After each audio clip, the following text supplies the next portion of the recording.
नमस्कार दोस्तों।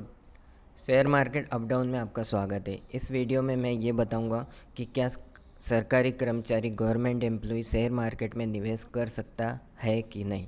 ठीक है, कर सकता है तो किस किस तरीके से कर सकता है। ज़्यादातर हम लोग देखते हैं कि सरकारी एम्प्लॉई शेयर मार्केट में इन्वेस्ट करता है, लेकिन किस दायरे से आप इन्वेस्ट कर सकते हो। ठीक है, तो ये सब कुछ मैं कवर करने वाला हूँ इस वीडियो में।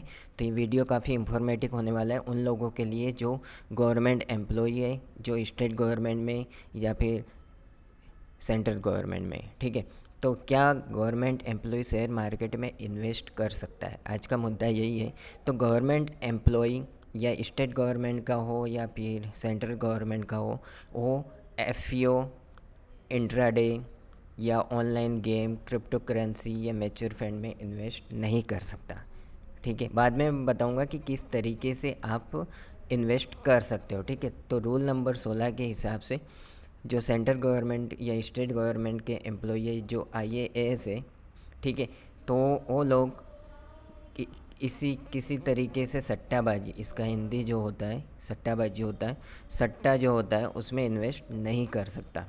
ठीक है, तो ज़्यादातर आपने देखा होगा कि जो गवर्नमेंट एम्प्लॉय उनकी वाइफ या फिर उसके हस्बैंड जो अनएम्प्लॉय होते हैं उनके नाम से डिमैट अकाउंट ओपन करके शेयर मार्केट में इन्वेस्ट किया जाता है। ठीक है, तो ये भी आप लोग नहीं कर सकते, क्योंकि जब आप पकड़े जाओगे, जब इनकम टैक्स की रेड पड़ेगी, तो वो लोग पूछेंगे कि आप इन्वेस्ट किए हो in behalf of your family member, तो आप पकड़े जाओगे। तो कब कर सकते हो, ये भी सब कुछ मैं कवर करने वाला हूँ, लास्ट तक देखते रहिएगा। तो रूल नंबर जो रिस्क फैक्टर है कि आपके फैमिली मेम्बर से भी कोई भी शेयर मार्केट में आईपीओ या फिर कोई भी मतलब शेयर मार्केट में इन्वेस्ट नहीं कर सकते। ठीक है, गवर्नमेंट एम्प्लॉय अब क्या कर सकते हैं। गवर्नमेंट एम्प्लॉय, तो गवर्नमेंट एम्प्लॉय डिमांड अकाउंट खोल सकते हो, उसमें कोई सीबी का कोई भी रिस्ट्रिक्शन नहीं है कि आप डिमांड अकाउंट क्यों रखे हो। डिमांड अकाउंट आप रख सकते हो और इन्वेस्ट भी कर सकते हो, लेकिन किस तरीके से कर सकते हो, लॉन्ग टर्म में। जैसे आपने इन्वेस्ट करके रख दिया, लेकिन मिनिमम आपका जो ड्यूरेशन होना चाहिए, जो भी स्टॉक आप परचेस करते हो उसका मिनिमम ड्यूरेशन होना चाहिए 6 महीने। 6 महीने, 6 महीने के बाद आप कोई प्रॉफिट हो रहा है तो आप उसको ले सकते हो, लेकिन 6 महीने के अंदर जब भी आप कोई भी प्रॉफिट आप बुक करते हो तो इनकम टैक्स का को पता चल जाएगा, क्योंकि जब भी आप आईटीआर फिल करोगे तो उसमें आप नहीं दिखाओगे और उनको मालूम पड़ जाएगा कि इनको अदर इनकम भी है। ठीक है, तो ऐसा आप नहीं कर सकते। लॉन्ग टर्म के लिए इन्वेस्ट कर सकते हो। Family member can invest, family member में जैसे आपकी वाइफ है तो उनके नाम पे आप डिमांड अकाउंट खोल के आप इन्वेस्ट कर सकते हो, लेकिन आपकी वाइफ एजुकेटेड होना चाहिए। ठीक है, उनके पास कोई डिग्री होना चाहिए, प्लस उनका कोई सोर्सेस भी होना चाहिए इनकम का, क्योंकि जब भी कोई इंक्वायरी आती है तो आप बता सकते हो या फिर आपकी वाइफ बता सकते हो कि ये मेरी इनकम है और मैं इस इनकम को अपने शेयर मार्केट में डाली हुई। ठीक है, और दूसरी बात है म्यूचुअल फंड। म्यूचुअल फंड आप इन्वेस्ट कर सकते हो। क्यों?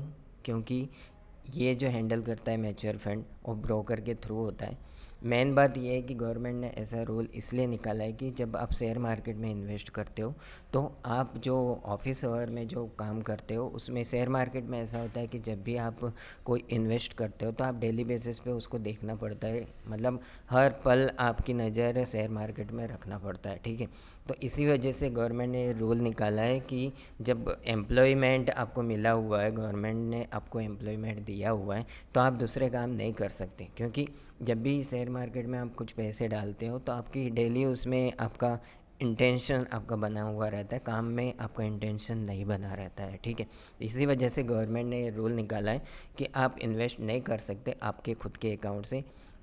आपकी फैमिली मेम्बर कर सकते हैं, लेकिन उनका खुद का कुछ सोर्सेस होना चाहिए, एजुकेटेड होना चाहिए। ऐसे नहीं कि आपके पैसे आपकी वाइफ के नाम पे आपके बैंक अकाउंट, आपने आपके बैंक अकाउंट से उनकी वाइफ के अकाउंट में डाल दिया और वहाँ से आप डिमांड अकाउंट खोल के उसमें इन्वेस्ट कर रहे हो, मतलब ले दे के वही बात हुई कि आप उसमें ध्यान दे रहे हो। ठीक है, तो गवर्नमेंट यही चाहती है कि आप इन्वेस्ट करो, लेकिन लॉन्ग टर्म के लिए कर सकते हो, म्यूचुअल फंड में कर सकते हो, क्योंकि म्यूचुअल फंड में ब्रोकर की नज़र होती, ब्रोकर उसको हैंडल करता है, आप नहीं करते, ठीक है।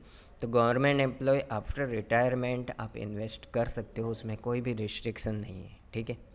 और दूसरी बात, शॉर्ट टर्म के लिए या कैपिटल गेन के लिए ट्रेडिंग या इंट्राडे आप कभी भी नहीं कर सकते, ठीक है।